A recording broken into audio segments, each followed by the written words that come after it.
Yeah. So continuing on in our meticulous analysis of solipsism, we come upon an implied commonality between rationalism and solipsism. Rationalism is the philosophical position that truth is best discovered by the use of reasoning and logic, rather than by the use of the senses. See Plato's theory of forms. Solipsism, the philosophical idea that only one's own mind is sure to exist, is also skeptical of sense data. Hence, these two positions are said to have a loose correspondence. To call the association between rationalism and solipsism loose is a bit of an understatement. And this kind of generalization is a representation of a larger misconception within philosophy in general. A type of lazy reasoning that is derelict of due diligence by imprudently conflating awareness with the intellect. This is a fundamental stumbling block. And if an existential explorer cannot discern the subtleties of these particularities, they will subsequently spend most of their time wandering around in a philosophical haze, twice removed from reality. The rationalist may think he is moving closer to the truth by focusing exclusively on logic and dismissing the sense data. But, like most other things in the spectrum of conceptualization, this is only an abstraction in the mind of the rationalist, an idea fancied by his intellect that is still nevertheless completely dependent on the senses of said rationalist to give his intellectual system a reference point. Despite the idea in his head that he is dispensing with reliance on the unreliable perception and finding firmer grounds within the application of an ideological instrumentation. So there is very little actual equivalence in the proposed similitude between rationalism and solipsism. Rationalism's professed skepticism of sensory perception is merely an ideate. Solipsism's skepticism of the senses is based on a deeper clarity of mind, beyond the intellect, that is acutely aware of the variance between the content of perception and that which is aware of it. And from this clarity, seeing that, in fact, the intellect is also part of the stream of illusory phenomena in sensory experience.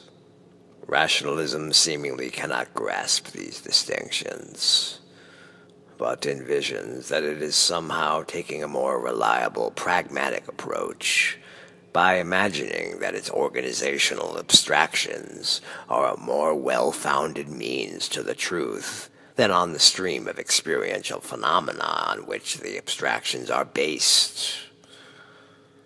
So, re-emphasizing what I have often said before, the truth is not found in the field of perception, nor in the knowledge that is based on the aspects in the field of perception.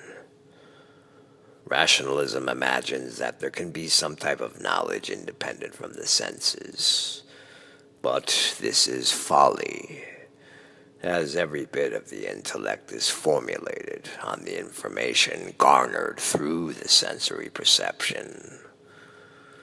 How does a rationalist think mathematics even got derived, if not for being based on the configurations established through the avenue of the senses? Without the field of perception imparting the visual experience of an appearance of separated objects, no mathematics can be initiated. Numbers are symbolic of objects, and the only way that numbers got established to represent objects in the first place is through the cognitive recognition of objects appearing in the field of perception. Then, after the senses give the intellect a framework to operate from and build knowledge around, the intellect then goes on to imagine that its knowledge transcends the framework instituted by the senses.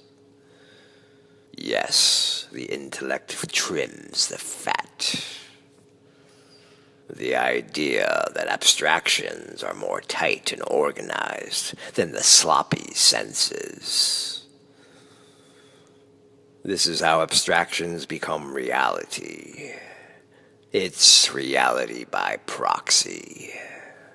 But we are not ruminating or postulating how the concept of truth itself may be an abstraction. No, we're not even dealing with that.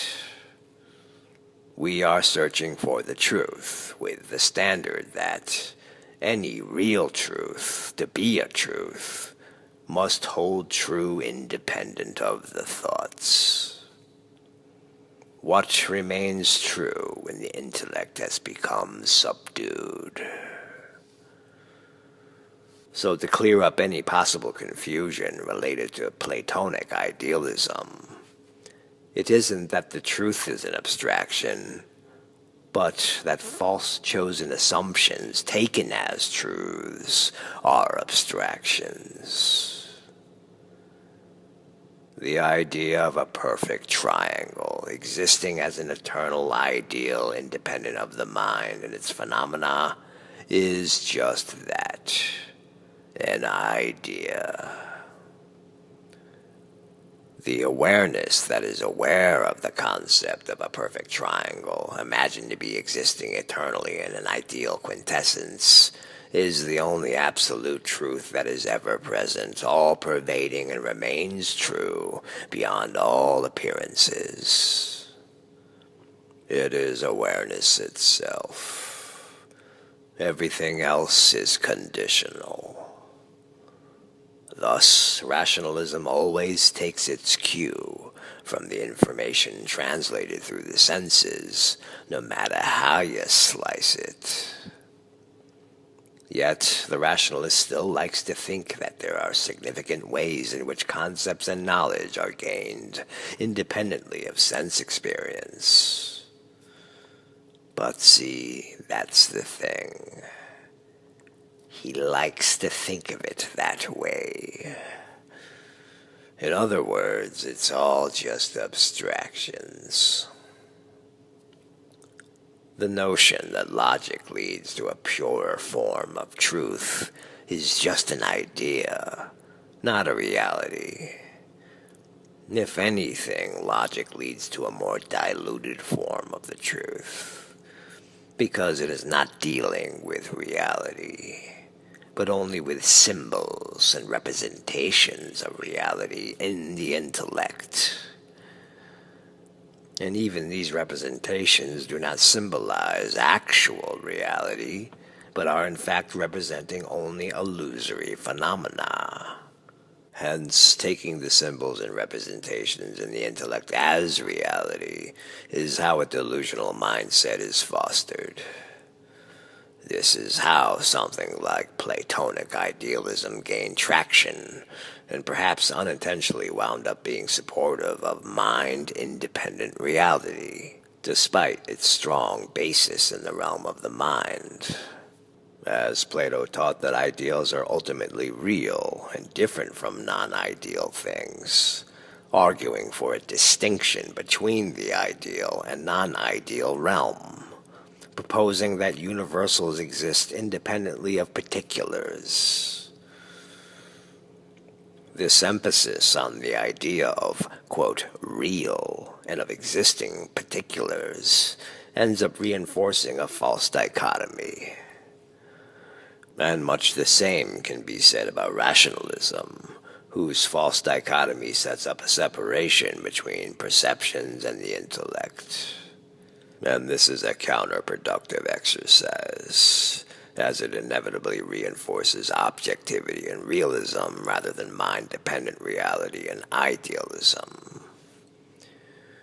You wouldn't think so, based solely on its face, as one might expect rationalism to be able to recognize its own purely conceptual format. But ironically, it cannot.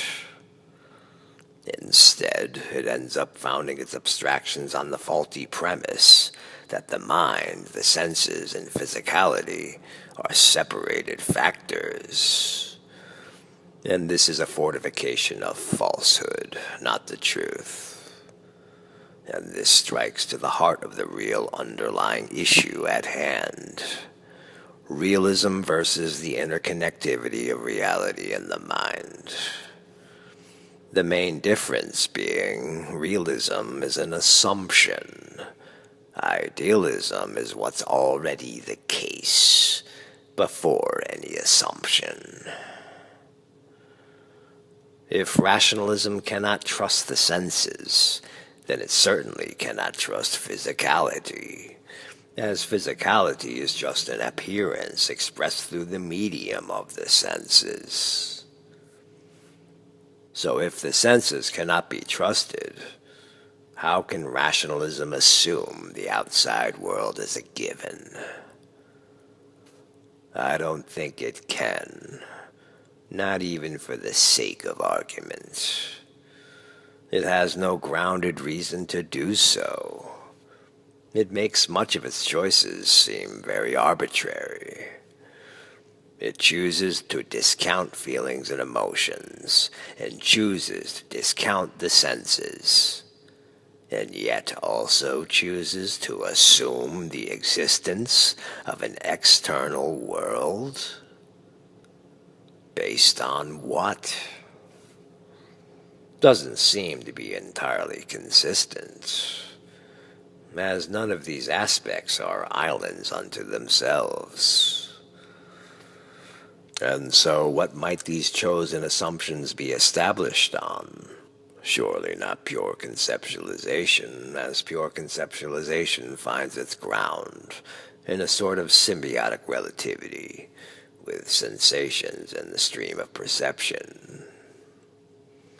So one has to wonder how rationalism justifies its dismissal of the senses. The main reason why it probably does is because rationalism so detests any knowledge that bases information on anything remotely associated with feelings or emotions. And while this might be a partially useful standard, to throw out the senses along with them is tossing the baby out with the bathwater, as there is no way to cognitively process reasoning and logic without the senses that allow the setting for such a system in the first place. So there's no way around it. The external world existing as a separated physical object is a faith-based belief, founded on that which is undeniably conveyed through a mental medium.